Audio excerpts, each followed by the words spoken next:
Hi, I'm Jerome, aka MoTown, and I am a laser artist here at the Laserdome.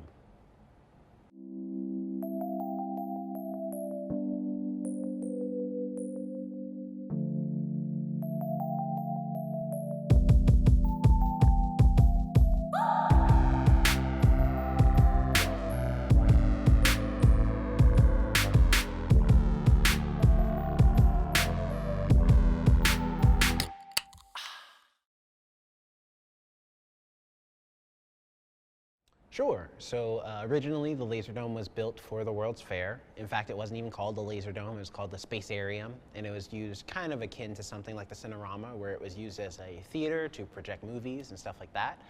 And then in 1976, they decided to turn it into the Laserdome when a man named Ivan Dreyer, who was a part of his own laser company and working with making laser shows and stuff like that, came in and he started producing laser shows for the Laserdome. So essentially, the lasers are these projectors about like yay big, and they have a particular scan rate. And so, for example, if you go see a laser show, you might see a circle on the Laserdome, but the reality is that it's not a circle you're seeing. What you're actually seeing is a laser beam about as small as like a dot, spinning and going through points so fast in the form of a circle that it looks like a circle. And so that's how we make all of our patterns at the Laserdome. And each laser projector has their own scan rate. So we can up the scan rate to do things a lot faster, a lot slower. And also, as we're making laser shows and stuff like that, each shape has its own set of points that the laser is scanning to make that circle or triangle or square or whatever the shape is. And so we try to use less and less points as we try to make more complicated shapes, just to make the lasers still look good and stuff like that, because the more points there are, the harder it is for the lasers to try and scan all at one time. The Laserdome is actually 105 feet long and 100 feet wide and 50 feet high. And that's really just the base shape of the dome around it, but the dome itself is 78 feet wide. And it is filled with numerous amounts of triangles that are each a different shape, specifically designed so that we can project light all around, well, bounce light rather, all around the Laserdome and capture all of the light that we use from all the projectors and the beam projectors as well as the show is going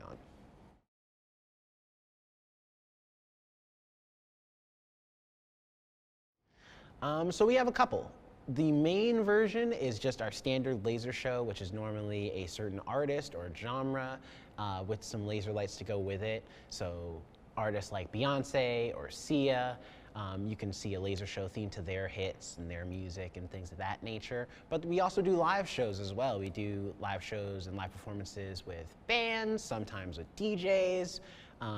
And that's really some of the fun stuff. And really, the evening versions of the shows are where a lot of the magic happens, I like to say, like all the crazy laser stuff that you're probably used to seeing that gets described when people are like, oh man, lasers are so cool. But we also do afternoon shows as well that are a little more dumbed down, but it's also a great introduction for kids because they're kid-friendly shows that you can see, and those are on Saturdays starting in the morning till about midday, or the evening time rather, and Saturday and Sunday is when we project those. I've been a laser artist for a little over a year now. Started last year, actually like pretty much the start of the new year in 2019, and so I've been a laser artist since then.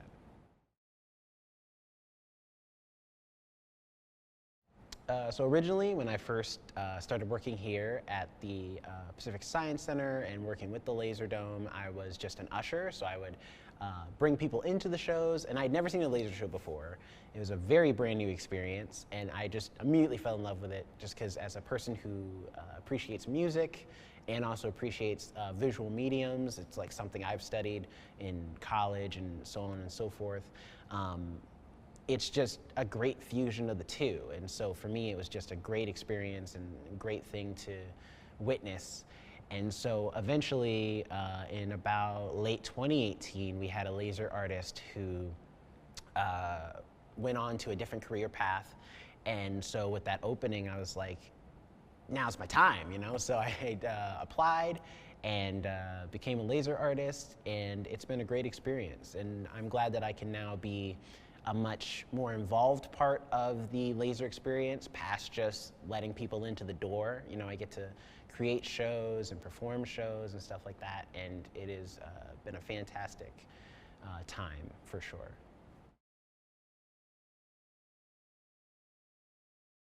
Top 3. That's a big question. I would say definitely Laser Kendrick, one of my favorite shows to do. Glad we're doing more hip hop in the Laser Dome. Laser Lizzo right now is up there. It's brand new, but it's still one of my favorite shows to perform. A lot of great energy, and the crowd is always really amped up. And I also love doing Laser Foo Fighters. I don't know why, but I just do. It's a show we've done a couple times. You probably should update it, come to think of it, just because it's been a long time, but still, it's a great show. Fantastic.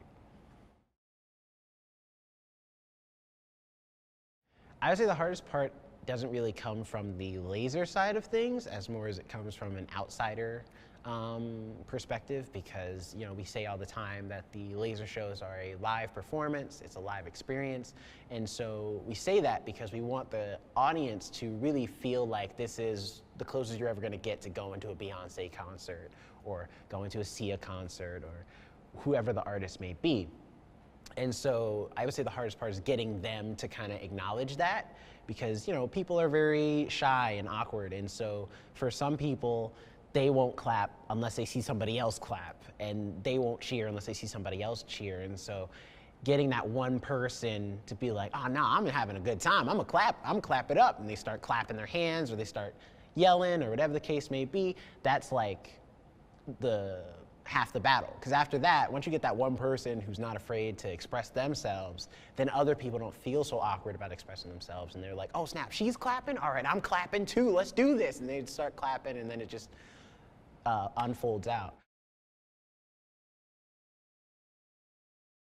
I say what makes the Laser Dome so cool is that it truly is a experience that you can't find anywhere else, unless of course there's another Laser Dome somewhere.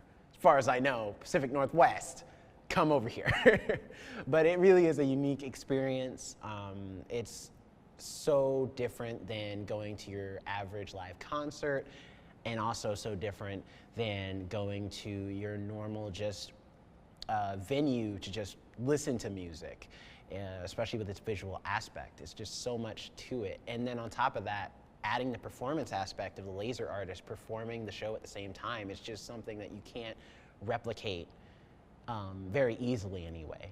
And so I would say what makes it cool is just, you know, having a unique experience that you can share with your friends, you can share with your family, and more or less take with you as time goes on. Because we still get people that come to the Laser Dome and they're like, man, I haven't been here since like the Laser Dome first opened back in '76, and it was amazing, and now it's even more amazing now. And it's like, stuff like that is what keeps the Laser Dome being fresh, being unique, is having those genres and shows that brings in more new people who have such a good time that they bring in other people with them, or they share it with their kids, and their kids share it with their kids, and so on and so forth, you know? And that's what I think is gonna keep the Laser Dome going for generations to come.